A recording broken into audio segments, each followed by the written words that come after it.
Welcome to another episode of TJU on Air. And today I have another very special guest, Raven. How are you today? I'm good. How are you? All right. And Raven she's been through, honestly, hell and back, right? Yes. Eh, Yes. The And some. fact that you made it to where you are today after everything you experienced at your age is pretty incredible. And I Thank you. think a lot of people are going to be inspired by what they hear today. Thank you. That means a lot. I Where did appreciate it it. start for you? Oh, that so from my childhood, going way back, my parents were addicts, Hmm. drug dealers, addicts. My dad was really a big criminal at the time. But they were also kind of a product of their own environment. My grandparents weren't that great either. On my mom's side, they were just also really big addicts and were a mess. Um, so basically, that's kind of how my childhood began. Is that's what I was just born into. That's all you knew. That's all I knew. Yeah.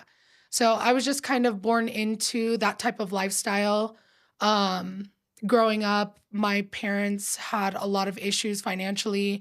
Um, there was a lot of abuse in the home. And as I got older, I was experiencing going in and out of foster care with my parents. I was in and out of foster care up until I was about probably 13, 14 years old, about, So I would I say. take it you probably grew up pretty quick. Yeah, I'm also the oldest of 7 kids, but 4 of my brothers and sisters, we have the same mom and same dad, and they primarily were the ones that I basically raised. Mm. Um, so at a really young age, I had the responsibility of having to grow up really, really fast.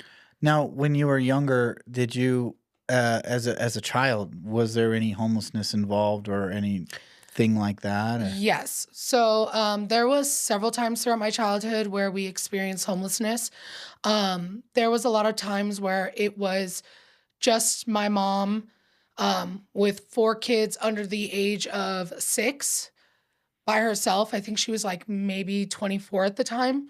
Mm. So a young mom. She had me at 19. So all of us are really close in age, and she was a young mom, and her parents did not support her. A lot of her family members weren't able to support her, or just a lot of people are just not there. And Yeah. that was like kind of a reoccurring theme throughout my childhood is that family members and people that said they would be there just weren't.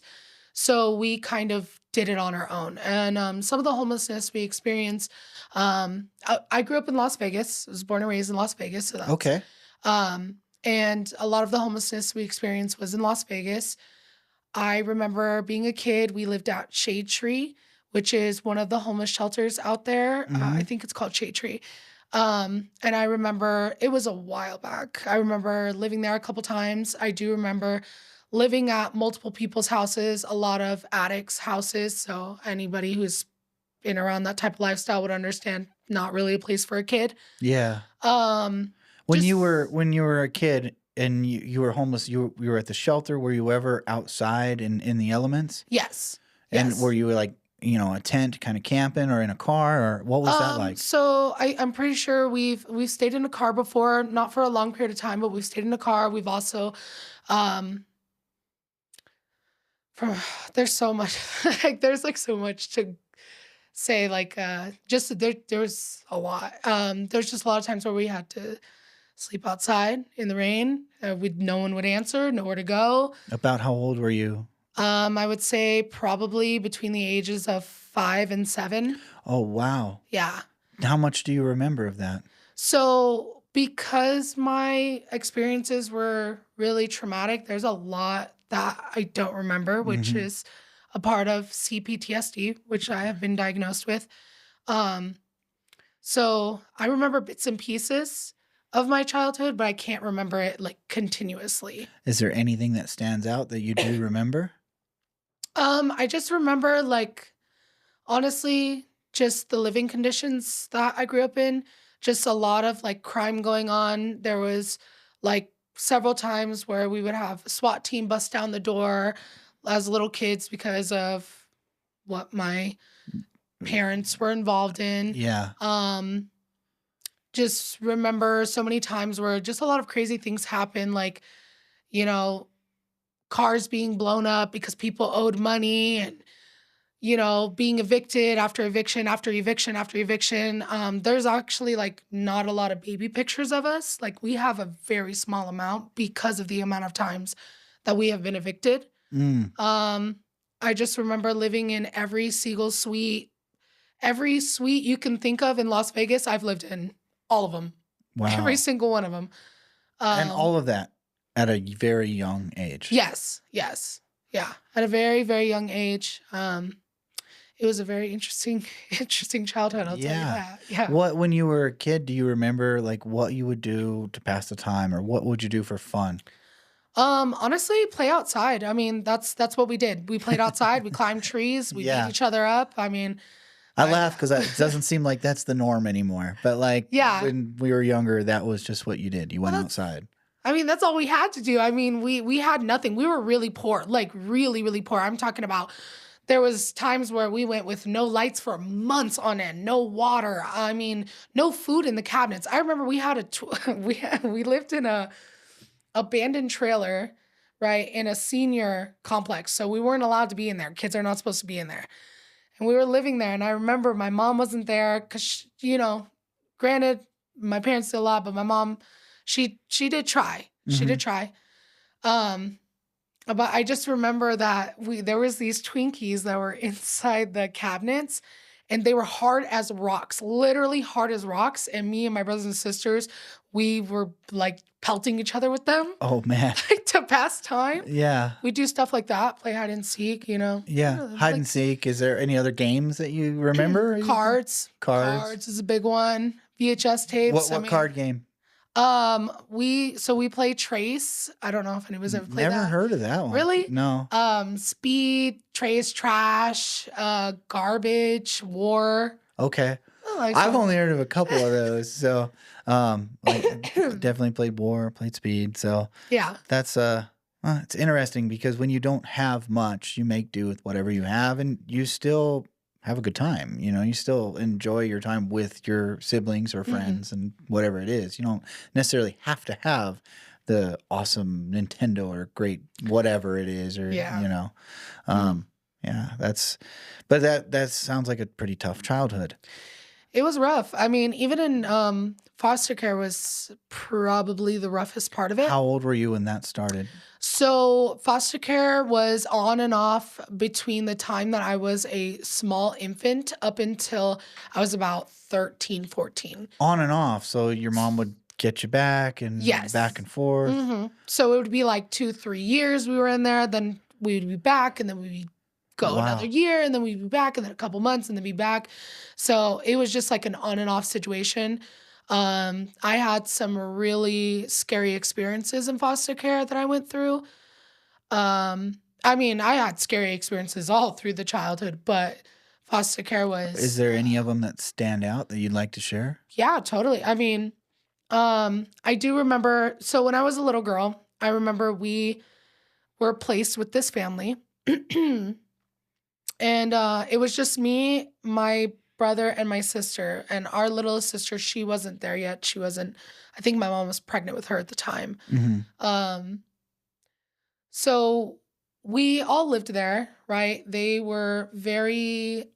I don't really know how to explain it. They they probably shouldn't have had foster kids. Hmm. Um, and one thing I did learn being a foster child is that a lot of people who do get into the foster field are doing it for the money. Oh, And I have been said that to my face by foster parents. wow. Hmm. So, They treat you like you're a paycheck, huh? yeah, oh, literally, literally. Wow. I mean, I can go on for days about a couple of foster parents. But this one in particular, I remember they used to have us sleep on the floor. They had their kids sleep on beds. They would have me and my little sister take baths with their boys. Hmm. Yes, and my little brother with their girls, don't I have no idea why. Were you guys similar in age, or was a big age gap? Um, Ages were all over the place. Me and my sister are 3 years apart. Me and my brother are 2 years apart. So it was very weird because it was me and my sister with their sons, Mm. and then my brother with their daughters, which I Huh. don't couldn't tell you. Yeah. Um, but I do remember being with that family. We were treated like servants, like house slaves.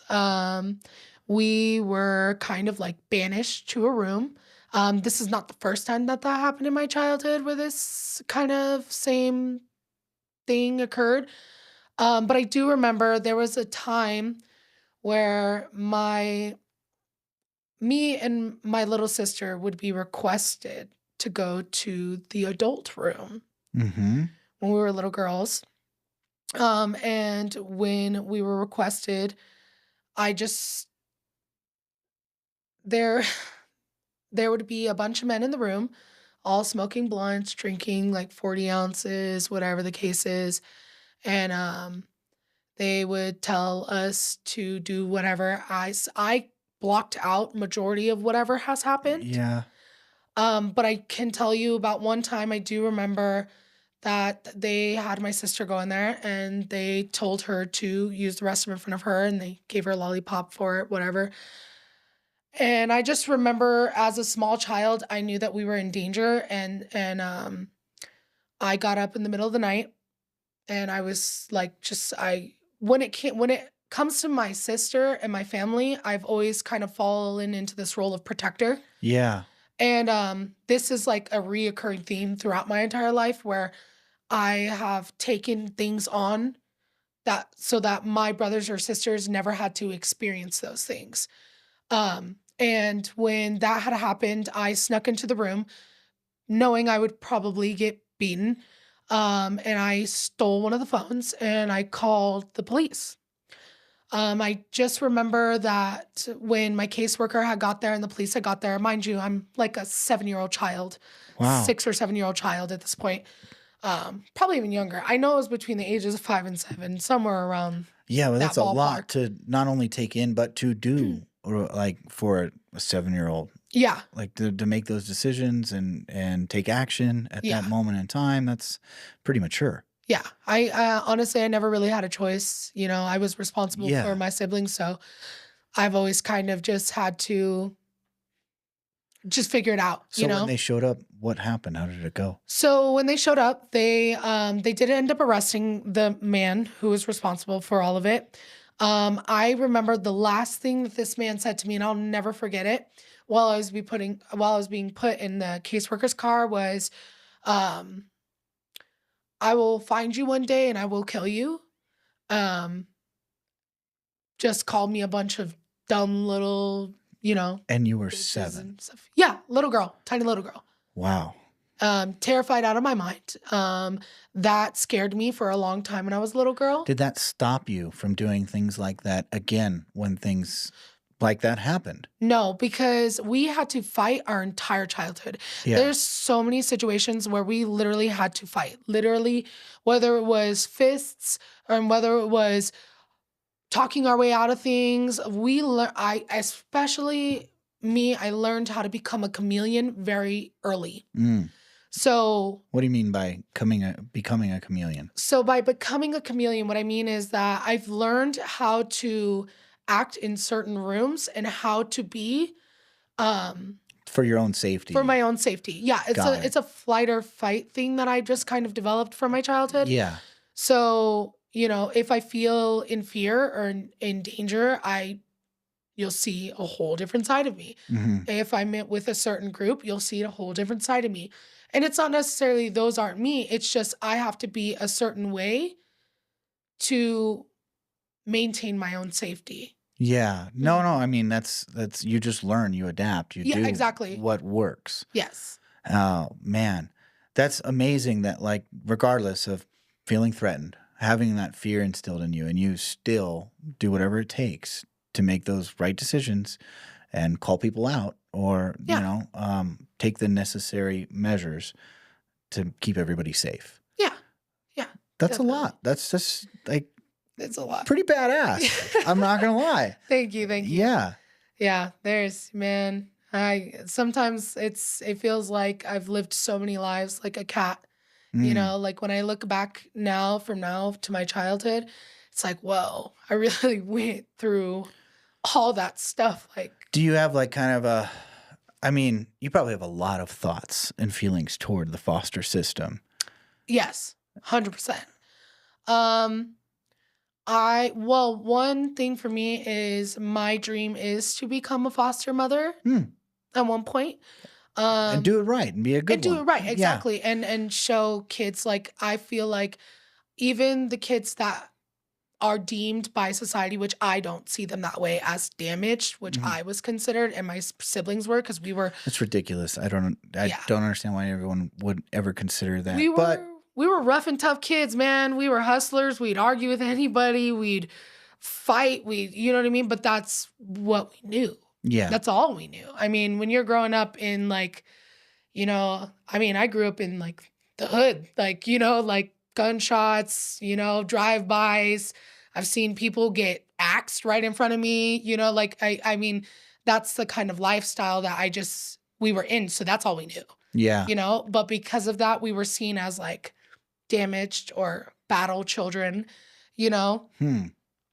And I'm pretty sure we probably just needed a hug, Yeah. a real hug, Yeah. A hug or a handshake, a right? hug Uh, and like some like truth and like some actual like genuine care. yeah. And maybe we wouldn't have But reacted those ways. you did whatever you felt like you had to do at that time, Hmm. and you create this way of surviving, Yeah. and you learn different ways to do that however it's necessary, whether it's hustling, whether it's getting this little thing going on here, and you grow up differently. And Hmm. but at the same time, it's like Grant mentioned when he was on here a few episodes ago about that book called The Misfit Economy.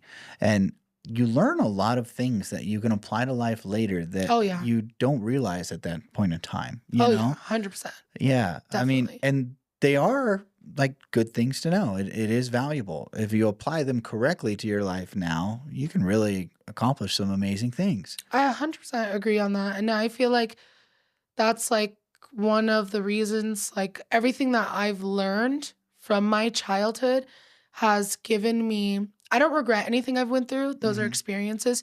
Do I think a child should have experienced that much abuse, pain, trauma, you know what I mean? And those kind of experiences? Absolutely not. No child deserves that. No person deserves that. But I don't regret what has happened to me because of those experiences have literally created such um, has literally blossomed me into a different type of person. Yeah. You know what I mean? I see things with an open mind. I am able to step into other people's shoes and get a feel for other people's perspectives on things. And I really try to use what has happened to me and my trauma and use it as an advantage Well, and I to would be better. imagine, yeah, I would Uh-huh. imagine your street smarts are at a level that is beyond like 99% of the people out there. Well, funny thing is like when I was a kid, there was time where we didn't know where our parents were. There's no food in the cabinets. And I was like, probably like 6 years old. I would leave and go to a gas station and panhandle and At try, 6 years old? and panhandle just to get hot dogs so my brothers and sisters could eat. Okay, and I mean, this is gonna sound bad, but at 6 years old, panhandling in front of a store, Hmm. did it take very long for people to help you out? I would imagine people would see a child Yeah, and be pretty inclined to help out. people were pretty inclined to help out, and I don't think like when you hear that, you would think like I don't know. Me as an adult now, I'd be like, why is there a 6-year-old out here? Where's your parents? Yeah. You know, necessarily that's not always the case. But I do feel Well, like people did kind of like, oh, here's $1, I and think you were probably in a neighborhood in which that wasn't. it wasn't really a big deal. Yeah. Well, I mean, in the neighborhood I grew up in, kids were doing anything they wanted whenever they wanted. I mean, Which is unfortunate, but yeah, that happens, yeah. and you do whatever it takes to survive. But that teaches you honestly, it's survival skills. Yeah. Like at a very young age, you're able to learn what you need to do to get by in any situation. Yeah, So as you become definitely. older, how did that apply to life? And I mean, you're in a place now where you get to help other people that are going through some serious stuff. So real quick, Mhm. we'll get back to your story, but where are you at today? Just so everybody knows. So currently I work with the homeless. Um, necessarily can't It's say, okay. You don't have but to say whatever you can. It's yeah, okay. but I work with the homeless full time. That's my full-time job. I love what I do. I mean, I love people. I love people from all different backgrounds, all different, you know what I mean, social statuses. It doesn't matter to me. I love people and I like helping people genuinely. Yeah. So No, yeah, so that's what I do. your upbringing brought you to a place where you can really help other people with Ye- the knowledge and the things that you've learned, mhm, and you have a lot of empathy toward other situations. Definitely, 100%. I feel like my upbringing definitely gave me the ability to have an open mind with people, and also to be able to empathize, even sometimes sympathize with people on what they're going through. And like because of my parents and because of like regardless of what I went through, my parents, I love them deeply with all my heart. We have a great relationship as of today. Oh, good. We are great.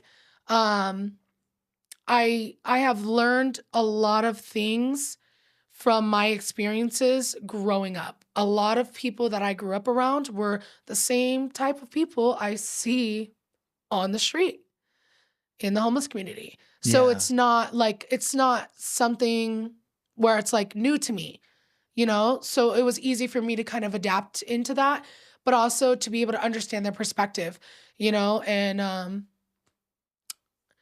helping people is just like my main priority is just getting them to where they are able to get the resources or whatever they need, even if it's just an ear, a hug, a high five, a laugh, a smile.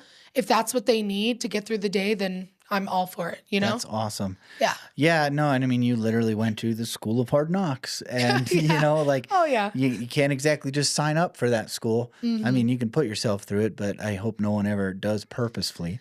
Um, Yeah.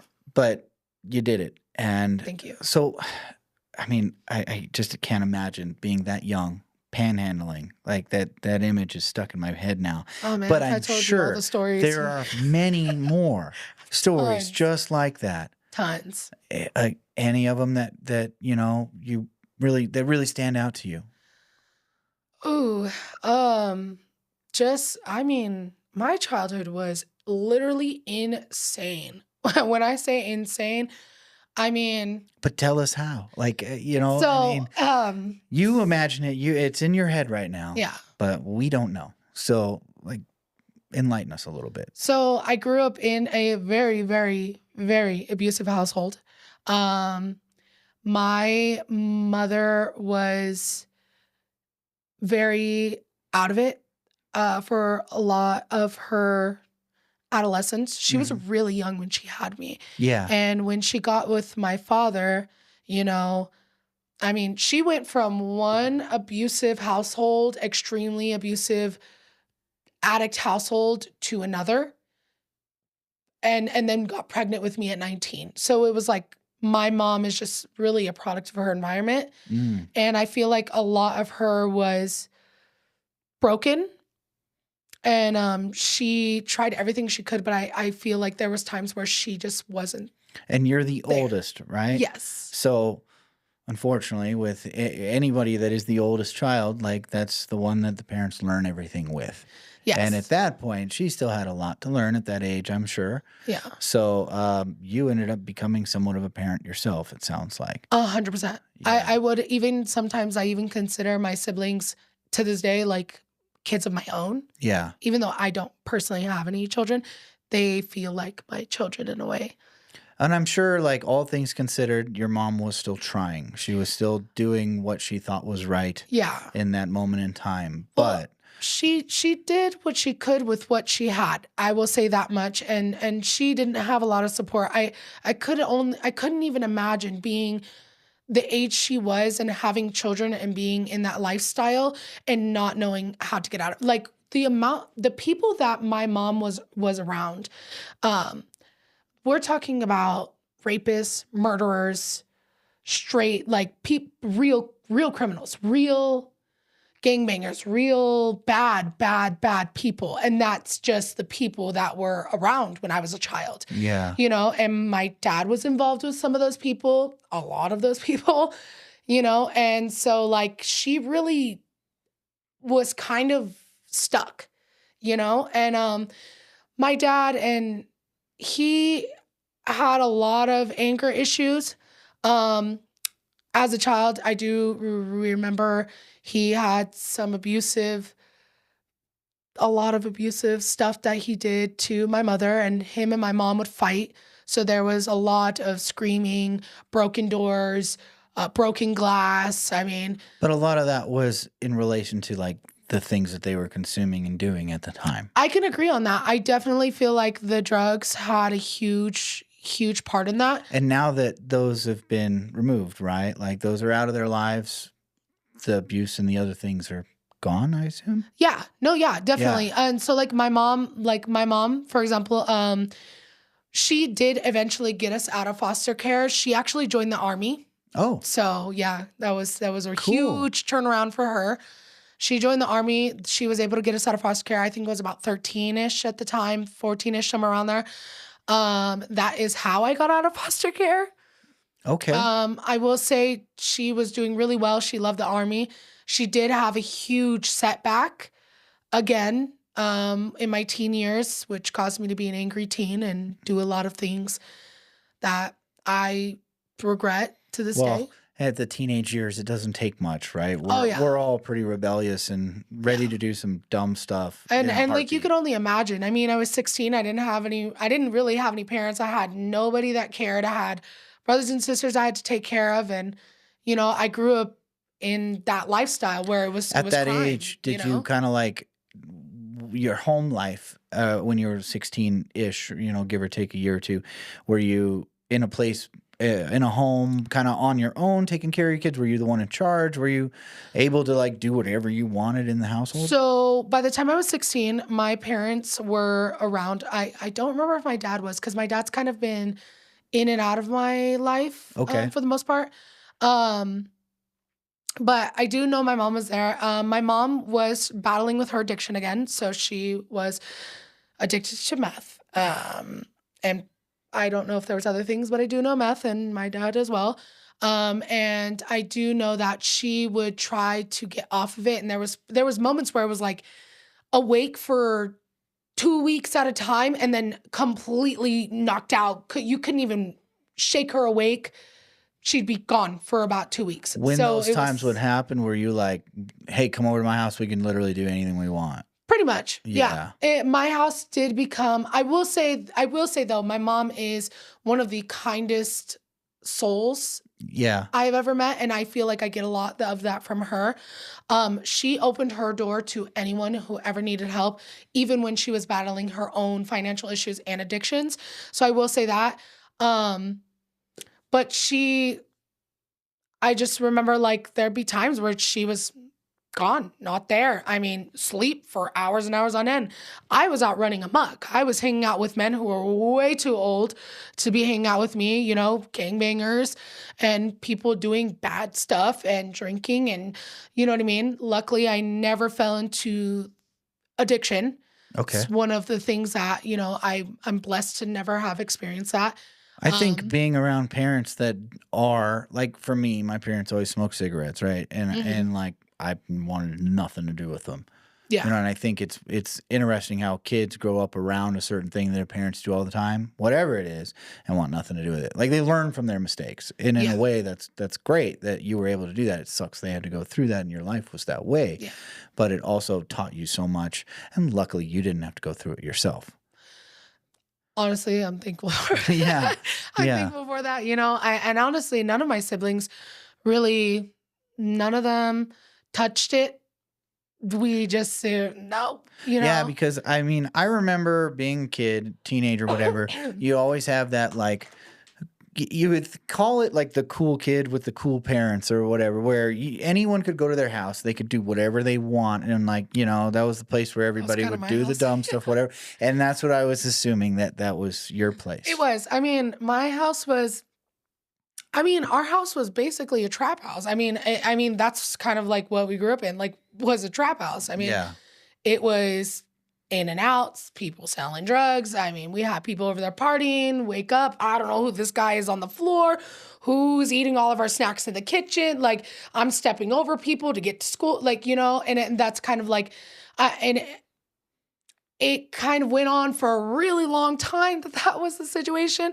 And there would be like, oh, yeah, this lady staying with us with her 4 kids. And she is also, an addict who's really out of control. And it was just kind of a lifestyle where that's all I knew. That's it. That was yeah. it. It was hustle, grind, the hood Did life. you ever go to somebody's house where that was not even close to the lifestyle and were somewhat shocked? Yes. So I had friends in high school. Man, I remember there would be a few friends in high school, and I went over to their house and like seeing things, for example, like it's not funny, but it is funny now, now that I'm in a great place in my life, um, where they would have like a really nice car, or they would have like their refrigerator had like where you can get water and ice from the Uh-huh. refrigerator. And that was like mind blowing to me. Or like they had a pantry with snacks, or like they had iPods, and you know what I mean? Like TVs and like normal couches, and they ate dinner like a normal family at a normal table. And those things to me were like really, whoa, people, Yeah. like, this is real. Like, it's not just on TV. And I experienced that so much throughout my even my adult adult life. I look around and I'm like, oh wow, that's not TV. Like, that's real. Like, people Yeah. really can live that way. And I I think, wouldn't wanna call it normal. A lot of people are gonna be like, "Yeah, that's the normal life," but well, it's not normal, but it's like yeah, it is a thing. yeah, it's a It thing. does happen, and I mean, I'll be honest, that's how I grew up. Yeah. I mean, I was able to go out and do whatever I wanted for a long period of time, I mean, but I'm a little bit older than you, and, Yeah. I had a pager when I was, like, in, like, 6th grade. Pager, yes, I know. Makes me sound kinda old, I guess, but run around on my bike, I'd get that page to come home, and I'd go use my friend's phone and be like, "Can I just stay out one more hour? I'm gonna have dinner at so and so's, please," um, and maybe stay the night or something like that if it was a weekend, but I was out till the sun went down, pretty much every day riding my bike all over the place, Right.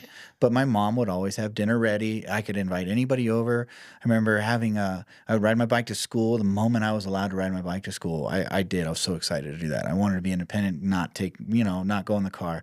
And I had friends that we were planning, the minute we were in that grade where we were allowed to, we were like, yeah, we're going to ride our bikes to school.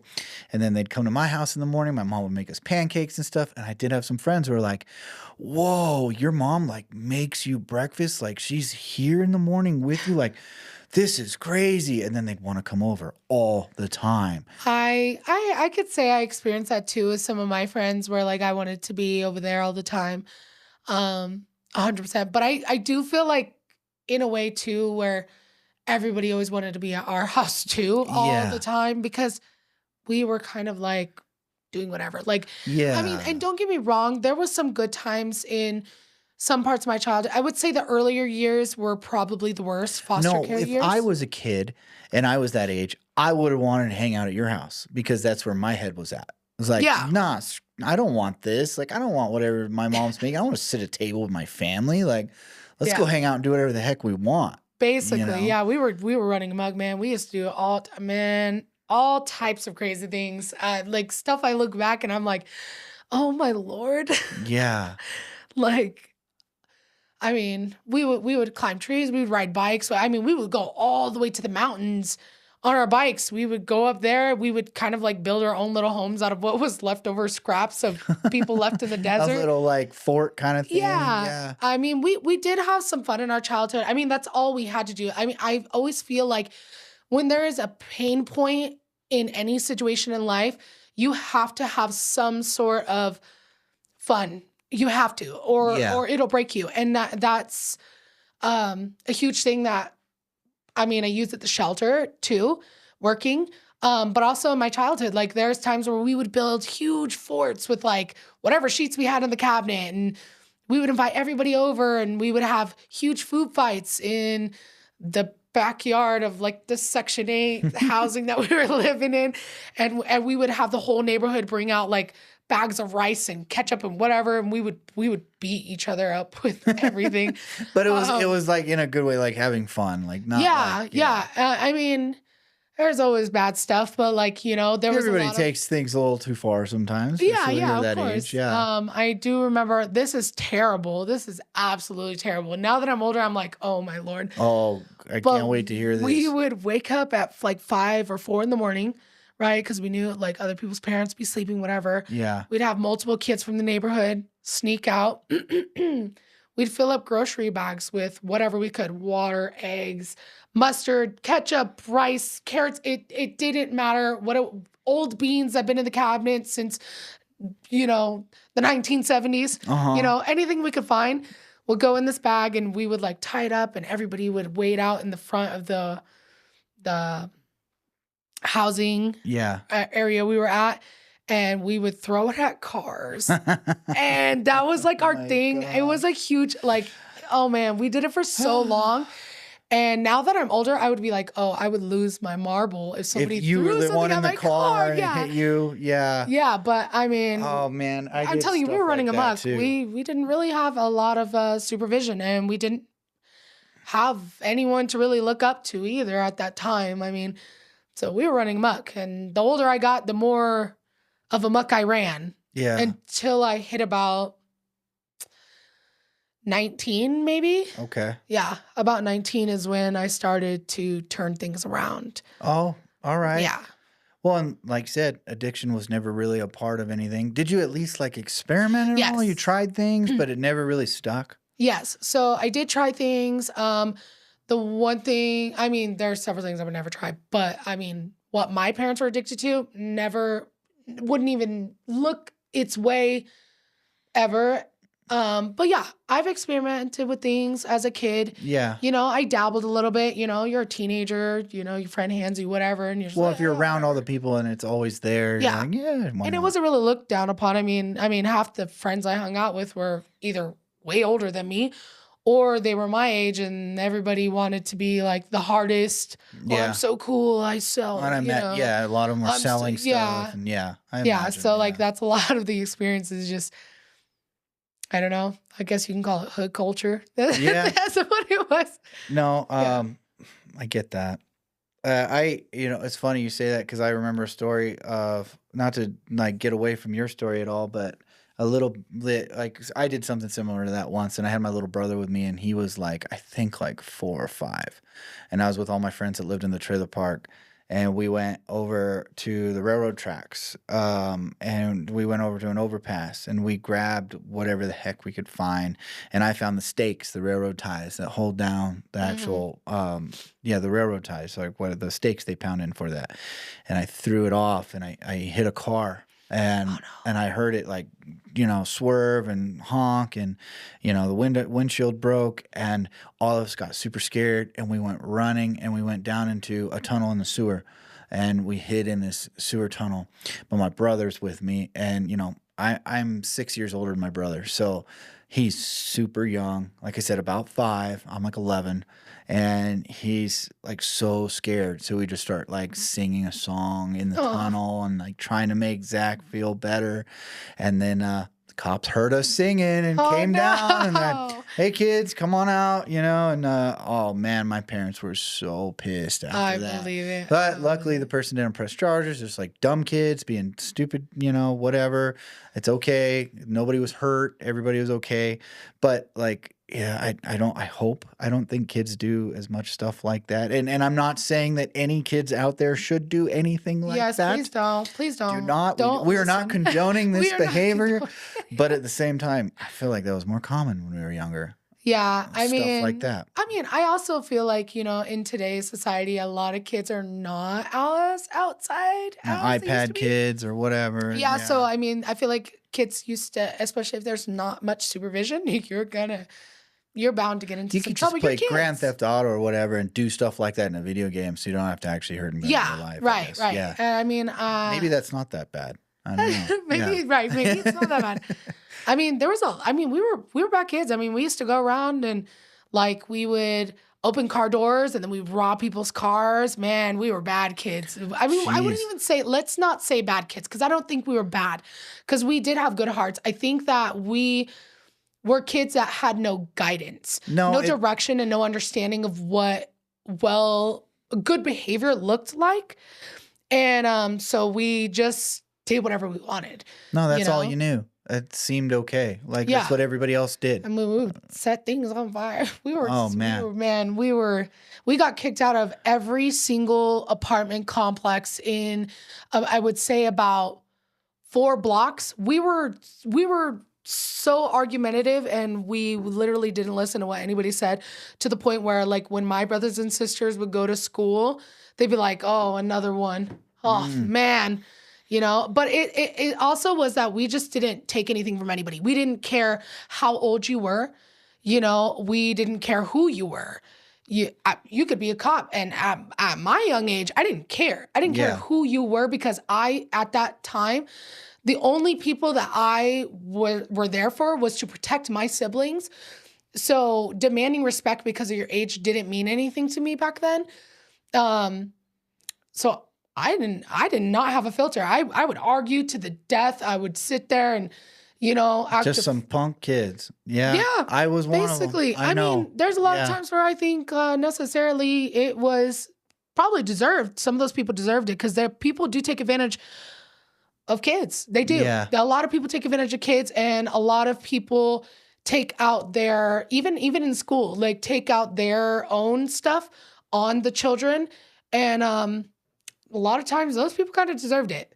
But I will say, I was a punk. I would mouth back. I would talk back. I would argue, Yeah. and if I had to fight someone, I would. Ironically though, I think a lot of people that grew up like that uh end up being pretty awesome adults. I can agree. Yeah.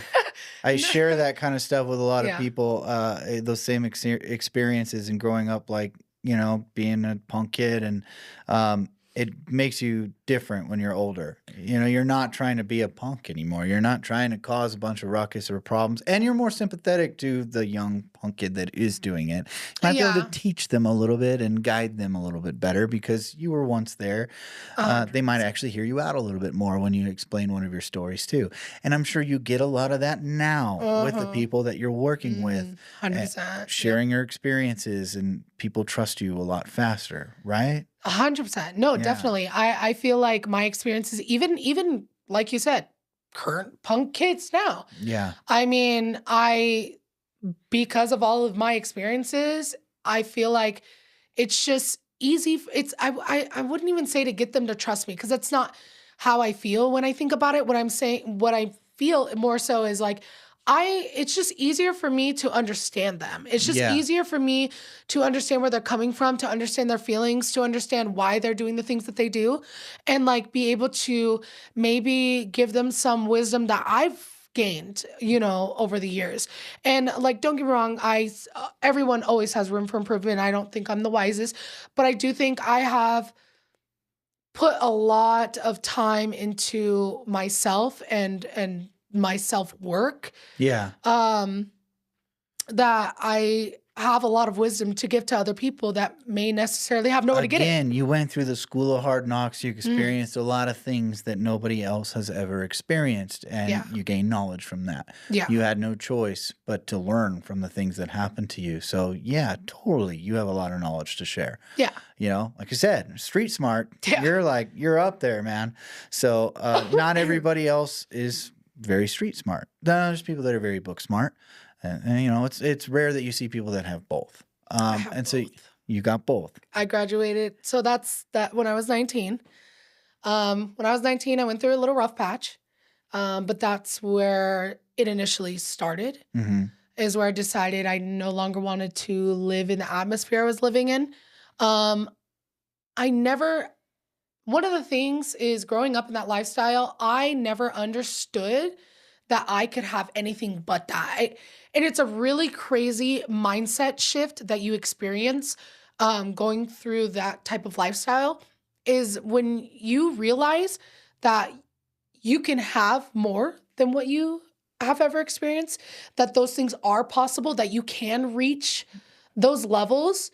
It's just such a huge like epiphany, you know? Yeah. And that's kind of what happened to me is I realized like, wait, I don't have to be a statistic. I don't Mhm. have to be in prison. I don't have to sell drugs. I don't have to get into the same lifestyle my parents were into or and I'm not shaming anybody who has went through those things.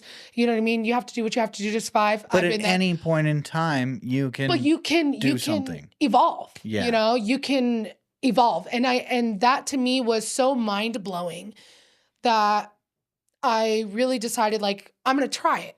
I'm going to try it. I don't want to be like my parents. I don't want my kids, my future kids to experience this lifestyle. I don't want to live in a trap house anymore. I don't want to wake up where random people are on the floor and I'm getting up and people are snorting whatever, you know what I mean? And like I'm stepping over people and there's throw up on the ground and the house is filthy and you know what I mean? And like there's no food and no lights and bed bugs and lice and yeah, I couldn't and I didn't want to experience any of that trauma anymore. And so I made the decision to be the first one in my family to go to college. Mhm. And I went to college. All right. And I did graduate with a 3.9 GPA, high Wow. honors. Yeah. Yeah.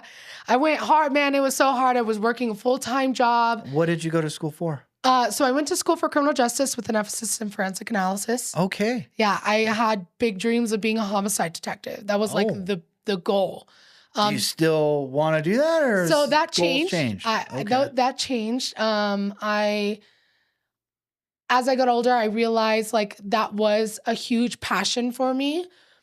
But I did realize when I got older that my life has not been nothing but traumatic. And I didn't know if I wanted to give any more of my energy to that Mm. anymore, Yeah.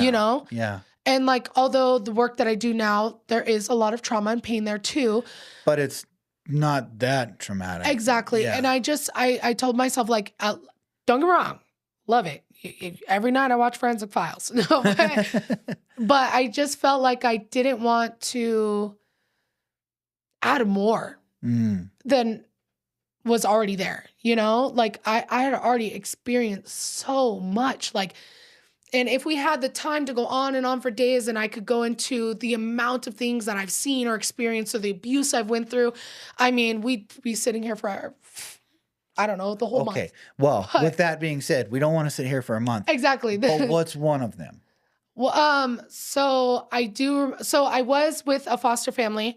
Um, Honestly, there's so many. I'm like, I don't even know which one to go with. But I You do just remember I pick was with one, a I foster guess. family at Yeah. the time. This was my last foster family, so I was a little bit older. Um, this foster mom had us for a good amount of time. I would say about 4-ish years, 5-ish years. This lady, she was foreign. She was Jamaican. She was not from here. She was super Jamaican. She had her moments where she was really cool, and then had her moments where she was very wishy-washy. Um, but I respect her for keeping us alive. Okay. I will give her that. But there was times where we felt like cattle, Oh. We weren't allowed to sit in a certain living room or on a certain couch. We weren't allowed in certain areas of the house. We had one room underneath the stairs where we watched TV and were when we weren't in daycare, because we were in daycare 98% of the time Mm. living there. And we had our own rooms, but those were barely slept in. You know what I mean? They were more for show, if anything. Mm. And When they say for show, like when somebody would come to see how you guys yeah, were or doing like or like whatever? CPS or caseworkers, they'll come Yeah. over, they'll look, it felt more for show. My littlest sister, our babyest sister, she did love her and she treated her very, very well. She was a really young baby at the time, like probably like 1 or 2. Okay. But the rest of us, we were just kind of like nuisances. And this kind of just, happened all the time. But I do remember we were kind of thrown from daycare to daycare to daycare, and not good ones. Actually, the daycare experiences were equally traumatic. One of the daycares we were in was a daycare that was ran by people that were from Sri Lanka, Okay. right? So think of like that cultural background, very strict, very religious, very hardcore. Mhm. I do remember the way that we used to get punished was if we did anything bad, they would slap us in our mouth, spit in our mouth, drag us by our hair, lock us into rooms. At nighttime, all of the kids would have to pray on mats to, their religion and in the room, and we would do the prayers and stuff like that. It was a very interesting time, I would say. Just the amount of abuse that we went through was the worst part. Just, people are not great, and a lot of adults are very not great in where I grew up, Yeah. A lot of sexual assault stuff has occurred. Um, I would say I do remember a specific story where, you know, like I said before, I was the protector. I took stuff for my brothers and sisters. I took beatings for them.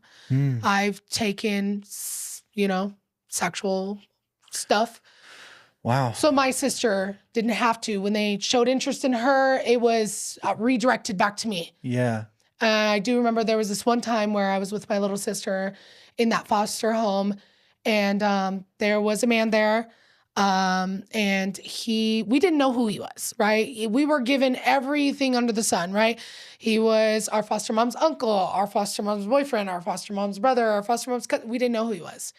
He was just this guy who was always around, and he drove us to school, and we were left alone with him some of the times. I do remember a time where I did realize he was showing interest in my little sister.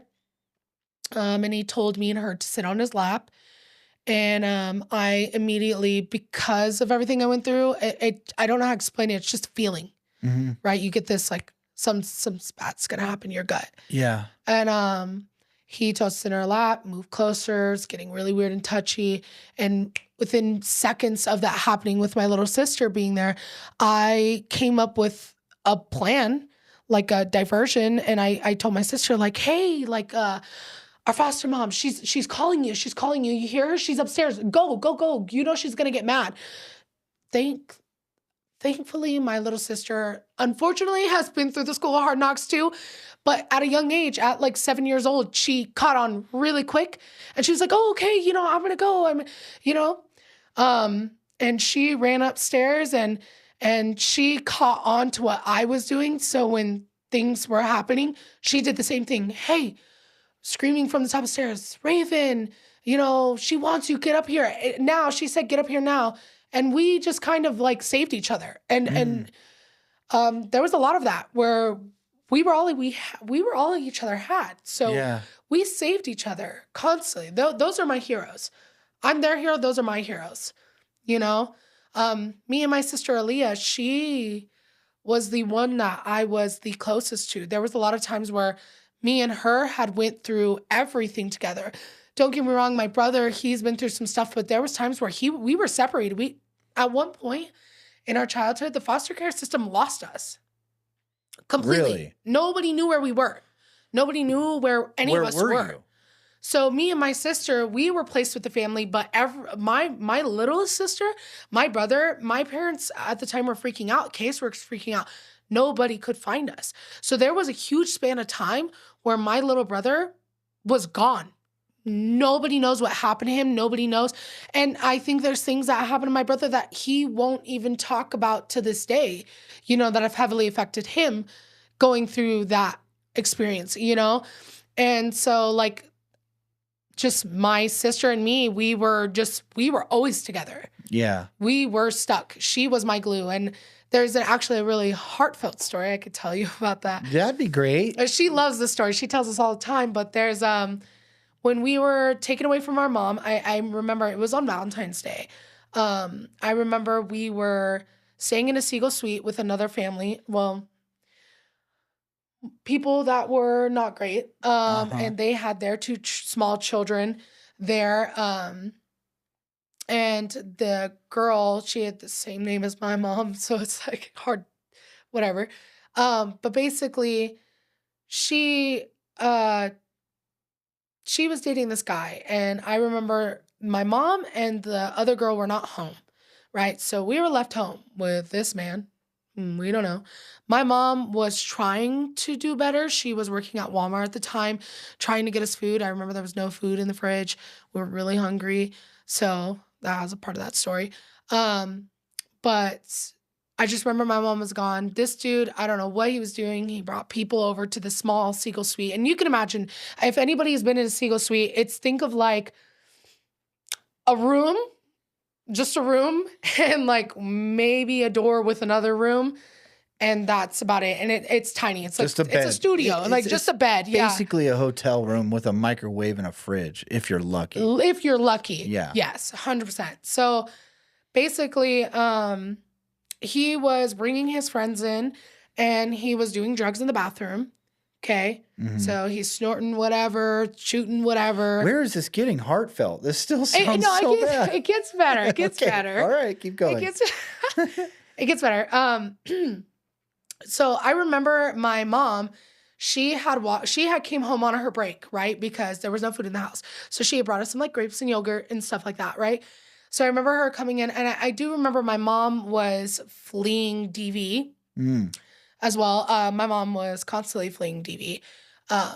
So I remember she was like really weary at that time too. So she brought us grapes and yogurt, whatever, and we were eating grapes and yogurt. I remember I was the only kid that was awake. Everybody else was sleeping.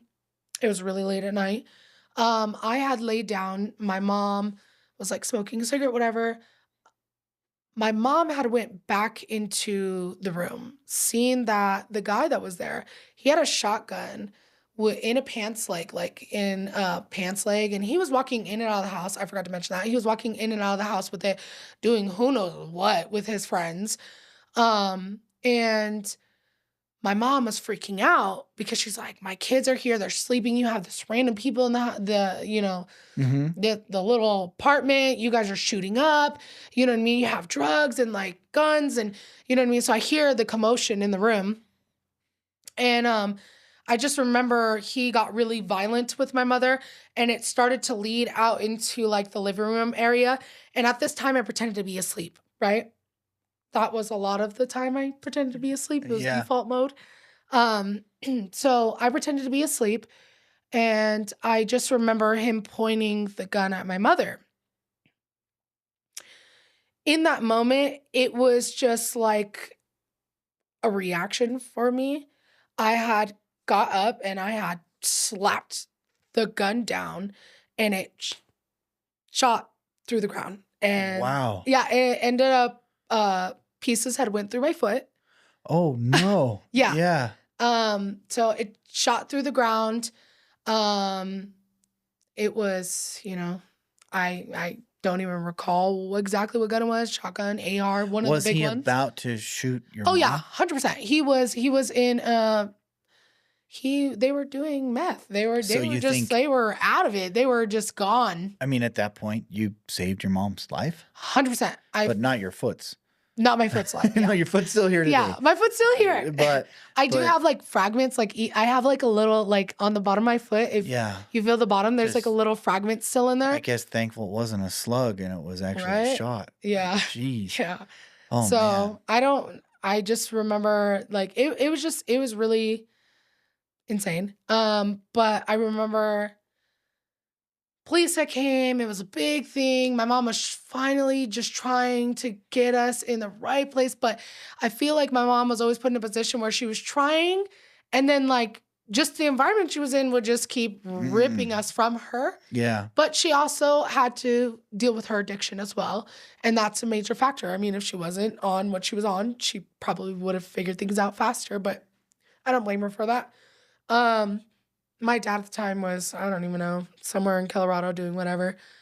Um, So the cops at that point arrested this guy, or yeah, so they arrested him and it was like this whole thing. We were taken away once again from my mother. And I just remember going to Child Haven. That's what it's called. Okay. So in Las Vegas, they call it Child Haven, and it's where kids go with CPS. I think here they call it what is it? What Oh, is I it? don't know. They call it can't think of the word, but out there they call it CPS, so Yeah. Child Protective Services. Yeah, no, it's still CPS here Is it too, CPS but here? like Child Haven, I don't know about that, I don't but know. I hear them call it something else here. But yeah, so CPS took us away and we would get into Child Haven. We were heavily infested with lice. Okay. mm, All the time. All the time. So they had we were up really late at night. You know, they had separate areas. So they had this like dorm area. They had girls that were under like I think it was like 7 to 10 or 10 and under was on that side, and then like 10 and up was on that side. So if you were like close to turning 11. So I was on one side and my sister got put on the other side. oh, you didn't like that, huh? Mm-mm. Yeah. So after we got our lice treatment, I mean, we're there for hours. You can imagine kids just crying their eyeballs out. They miss their mommy. We're hungry. We're Oh cold. man, that doesn't sound like a fun place to be. It was an experience that was very current. Lots of crying, lots of confusion, lots of not knowing what, when, where, who, why. Yeah. Yeah, lots of being cold, lots of hungries, lots of dirty. I mean, that's just So the amazing part of this story is that you saved your mom's life. no. We're still So getting there?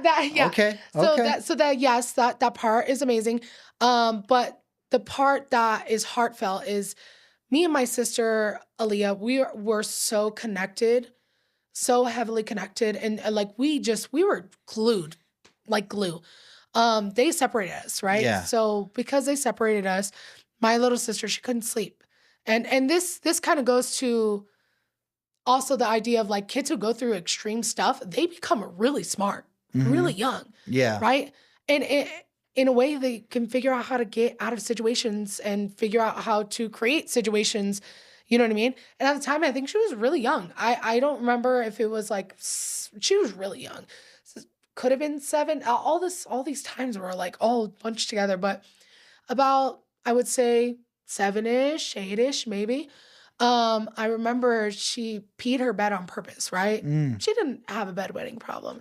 She did it on purpose. She wet her bed and she started crying and she told them that she had a nightmare and that she just wanted to sleep with her sister, right? So I remember in the middle of the night, I was there and, we just got ripped from our parents. Like, we're just, I'm just sitting there with my only thing I have from my mother and like the clothes on my back kind of situation.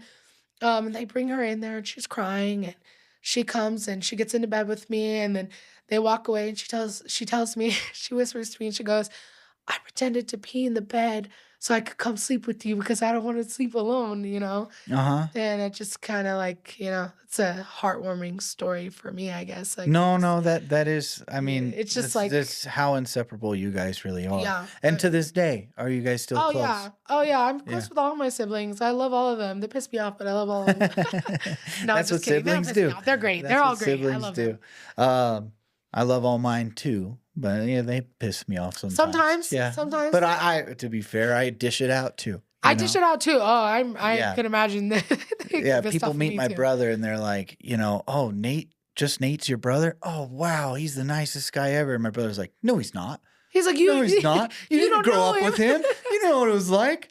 No, not that I was that bad, but older brother, yeah, messed around with my little brother, played lots of jokes on him. Oh, whatever, we were ruthless, man. We Yeah. were ruthless to each other. We beat each other to pulps, like hit each other with fire extinguishers, pans, pots, My brother, at some point, everything like you you can think of. mentioned, Yeah. when he went Uh-huh. to school, people were like, wait, you're Nate's younger brother? And like even the principal at one point was like, you're not like your older brother, right? Like, and he's like, what? No, and he's a Boy Scout. He's a good kid, And he's like, Mm. no. And okay, don't be like him, and you'll be fine. Right? Yeah. I was not a good kid. We were not either. So now you're at a Mm. point. You've been through school. Mm. You've found success in life. I mean, and I'd say. success is measured by how happy you are and how Mhm. much impact I think you make. That's my own perspective. I would say success then, yeah. Yeah. I can agree on that You 100%. don't need to And be a continuing to grow. millionaire to be successful, Yeah, you know? agreed. Uh-huh. It's like, what is a day to day like for you?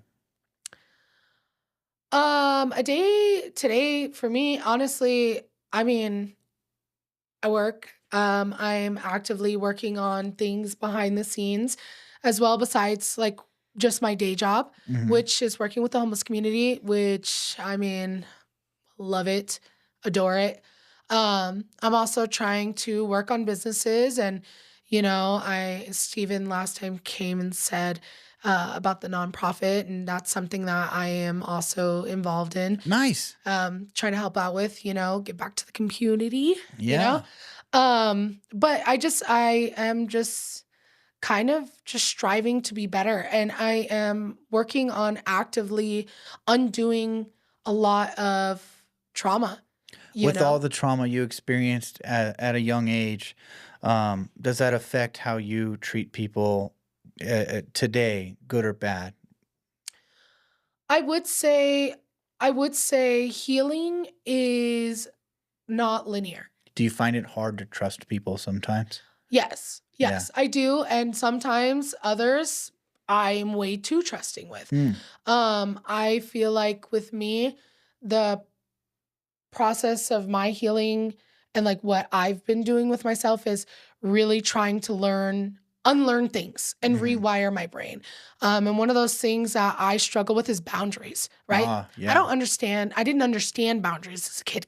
Boundaries didn't, Didn't nobody really have an option for boundaries for at that ages. boundaries. Yeah. So me with boundaries has always been like a really tough one to deal with. Saying no, Mhm. learning to say no is a hard one because I do feel like because of my childhood, I have also developed being a people pleaser as an adult. Yeah. And you kind of just fall into that, especially when you have parents that were, I mean, like my parents, Yeah, yeah. who weren't very Well, and that emotionally comes back to some stable. of that chameleon, like, Exactly. personality where you do whatever you feel is needed to please anyone in that moment so that you're safe. Exactly. And so undoing those things has been like, it's hard, man. When I tell you, like, really, really healing, like, not just saying you're healing, but really healing, probably one of the hardest things I have experienced. I never really got to take the chance to heal Mhm. up until about this year. I mean, I went through an experience just recently where I was in a relationship for 4 years with someone who became an addict. Oh, Um, that really was rough, yeah. really rough. Um, they became addicted to the same thing my parents was, and Did you feel like, you and I know you weren't, mhm, but did you ever feel like maybe you were responsible for something? Like, did you blame no, yourself for anything that happened absolutely to that person? not. I feel That is like good. That is yeah, great. yeah. So absolutely not, especially because this person, like, don't get me wrong, I love them. I care for them more than anything. They I don't know what went through their head. And they know Yeah. my experiences, so that's why the betrayal felt even worse Mm, because I was really happy at one yeah. point. I was the best I'd ever been. I had let so coming to Reno. I came to Reno because I was running from another very toxic relationship. How old were you when you came here? So I was about 22, I Okay. think. Yeah, I was about 22 when I came here. I was 22. I'm 26 now. Um, I was 22 and I was trying to get away from that situation. Plus, I was still living in a trap house at the time. I had just graduated. I was just about to graduate college. So, mind you, I was going to school full time and living in a trap house and working full time and taking care of everybody every day. So I was And you like did it all. I did it all. Yeah. I was under extreme amounts of stress.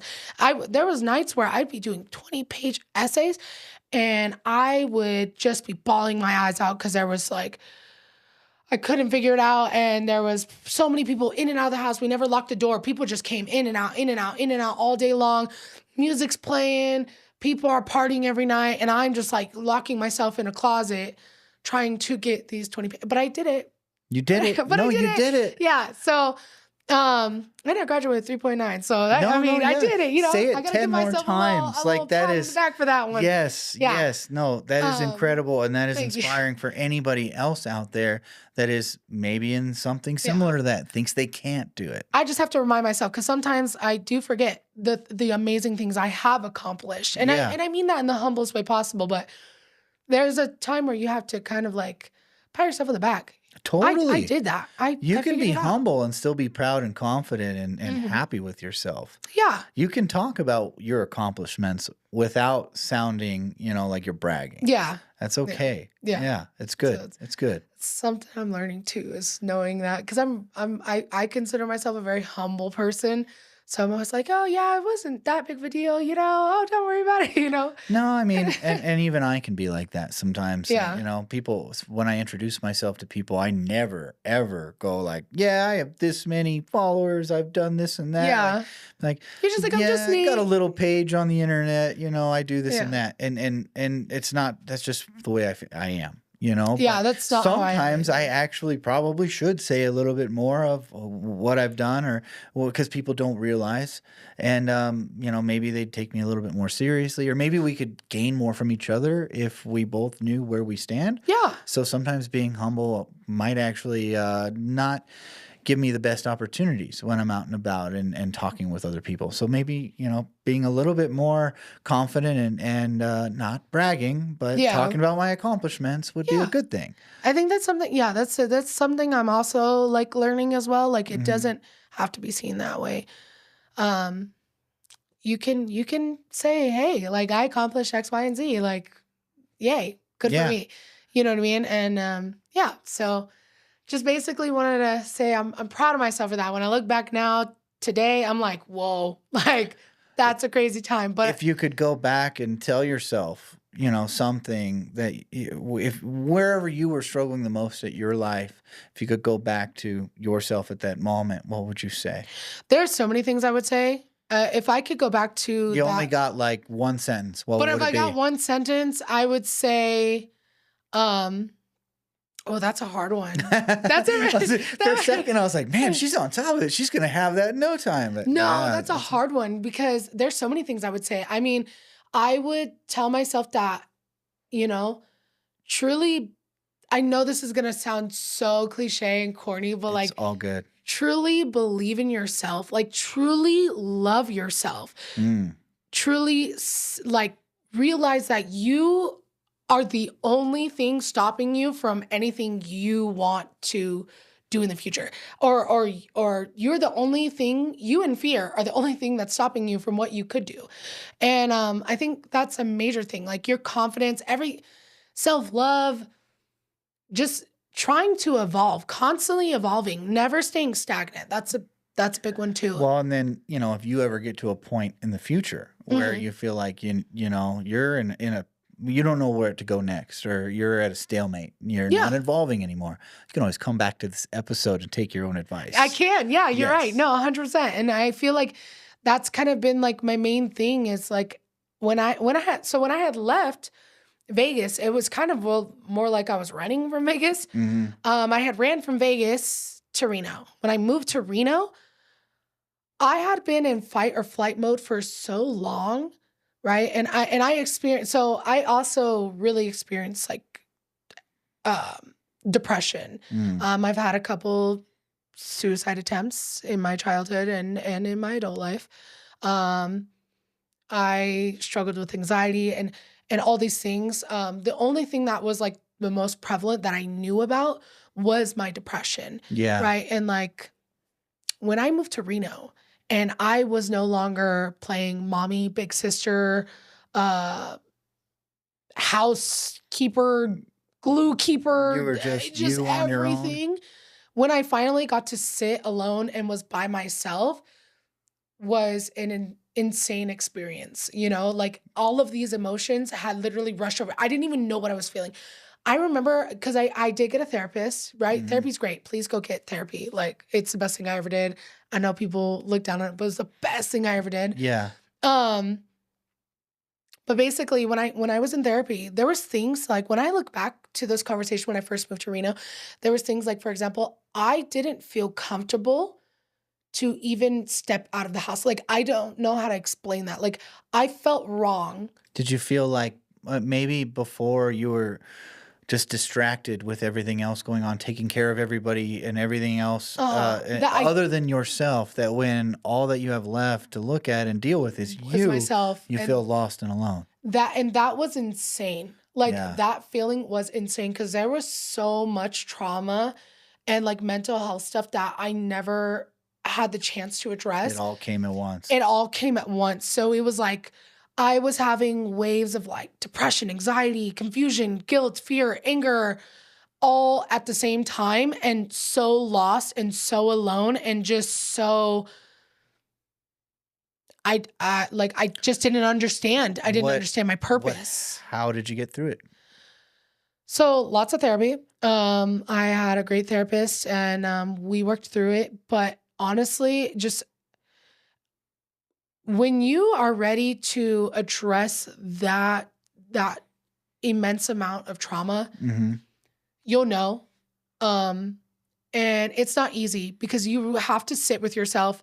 You have to be able to look in the mirror. You have to be able to take accountability. You have to be able to sit back and say like, wow, this happened to me. And not only that, but like digest it. Yeah. Digest those feelings and break it apart. Breaking it apart and understanding even people that you necessarily, let's say, for example, hate's a strong word, but despise, you know what I mean? People that you think are evil in your own story, having to sit back and like digest what they did and why they possibly did that to you is extreme. It's insane. It's a Yeah. really But hard it's thing to do, something that but you have to do. you have to do it and Yeah. it's doable.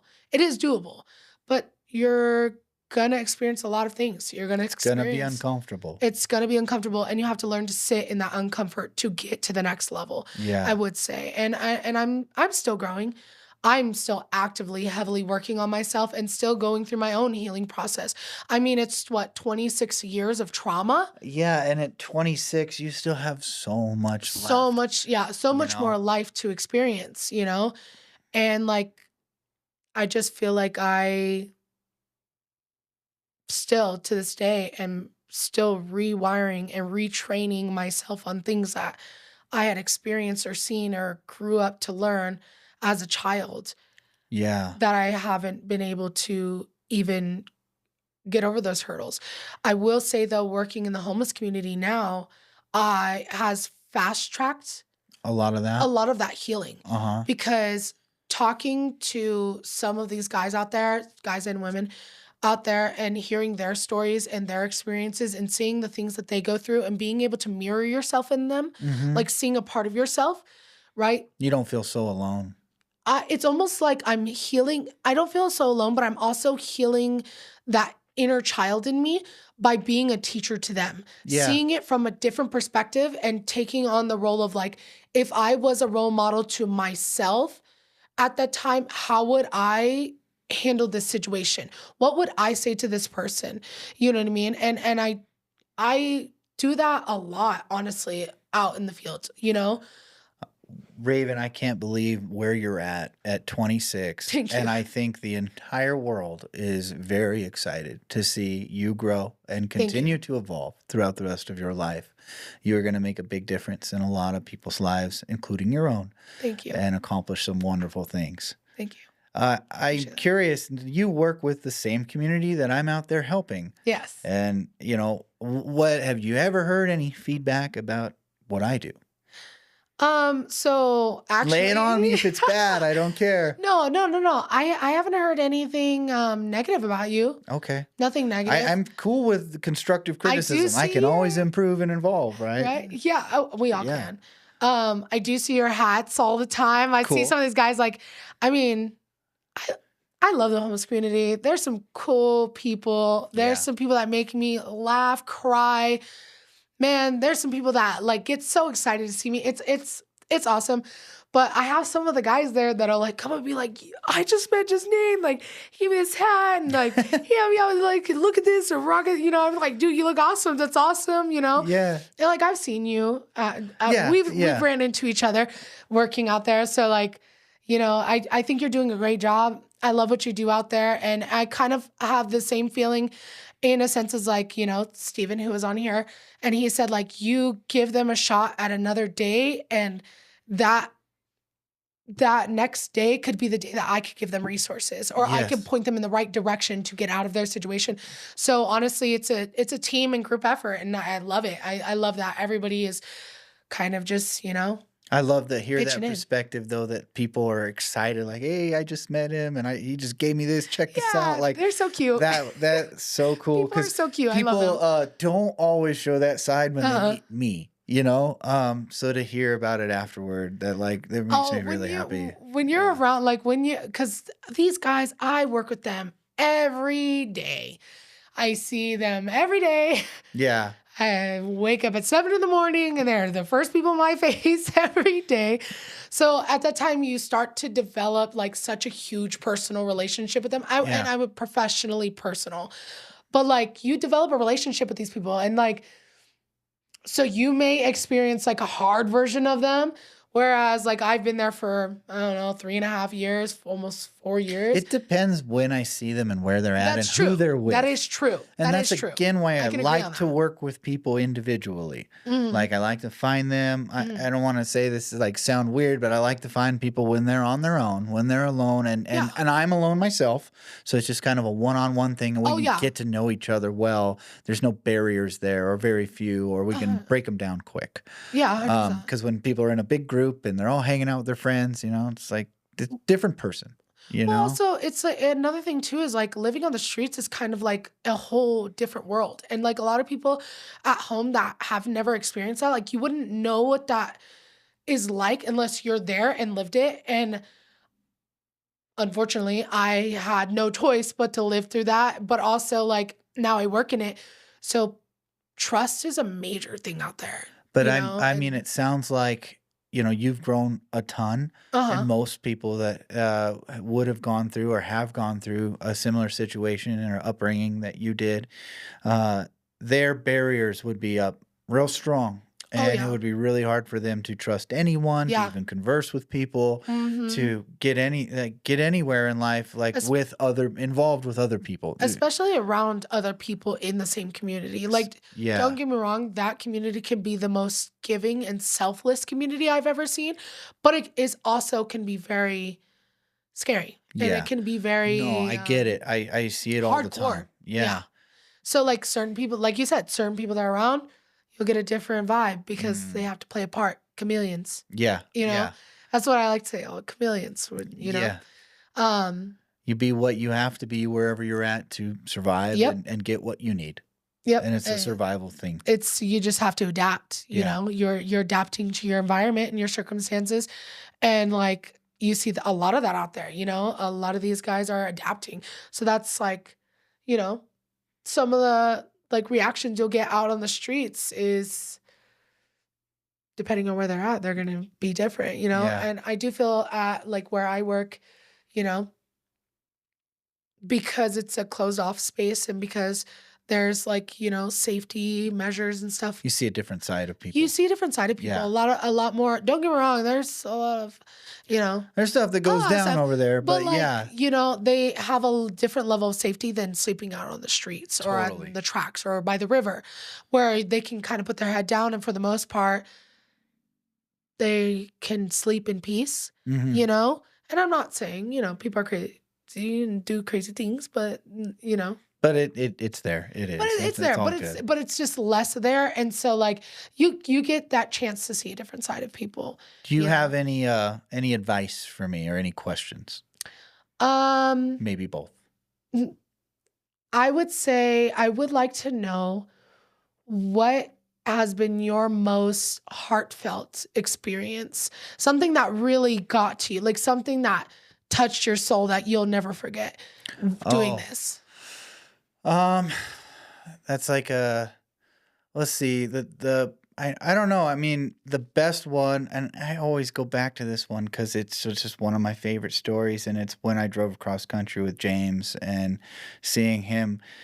I gotta be totally honest, in the beginning, I didn't believe him. I didn't think that he had somebody waiting for him, like the love of his life, and part of me was just like, "I gotta see this through. I can't believe that this is even gonna what's this gonna be like?" You know, and we drive across country, we get there, and she is every bit of everything and more of what he explained, and they truly, like, are in love. They Oh, are married. They, are doing great. I still chat with them often. They probably are gonna end up watching this. They've been on it themselves, and just, like, every time I think it's not one specific one. That's one that's, like, it always comes back because it is such a cool thing to see. But mm, every time I talk to somebody that, reminds me of the time we had together and I get to hear about successes in their life, those are the times where I'm like, "Yeah." Like, I don't know, that's what touches me, and yeah. I still check in with people often, and yeah, that's my favorite thing, for sure. I would say like I think that's one of the things for me too is like what keeps me in this community, what keeps me doing what I do because I could have left a long time ago. This job kind of fell in my lap. Yeah. It just happened and I happened to end up really loving it and Kinda found your honestly calling, huh? kind of found my calling. Yeah. Yeah. And I will say the best thing that about it is people do change. People do grow and people do become better, and I've had people find me at a grocery store or at the library. And I do remember this like one time this guy, I will call him Bob. Mhm. Bob, he was a handful. Oh Lord, he was a handful. Always getting in trouble, always really out of it, very heavily on some pretty heavy drugs, always causing a ruckus. Like, if you would have told me that Bob would have walked up to me with a fresh, clean haircut and nice business clothes, you know what I mean? And he's walking up in a brand new vehicle and I wouldn't have believed you. Yeah. But he saw me one day. He saw me at the library. He had came back. Apparently, I hadn't seen him in a while. I hadn't seen him in a couple months. And he had came and he walked up to me and I didn't even recognize him at all. And he was like basically just saying like, "Hey, do you remember me?" And then I was like, "Oh, I don't know," Yeah, but then it clicked But then or it clicked when I looked at him some more. I was like, "Wait a second, no way!" Like, Yeah. you know, and he was like, "Because of you, like, you're always out there and you're always showing support and love to people, and like, like you really like helped me get better, and like just people like being able to be a part of people's lives and impact them that way." And being able to see people grow is just the most amazing thing ever. And I don't Yeah. I no, I agree. and I don't do what I do because it's a pat on the back for me. I don't do it for that reason. I genuinely just really want to see people be and do better or even if they don't get better.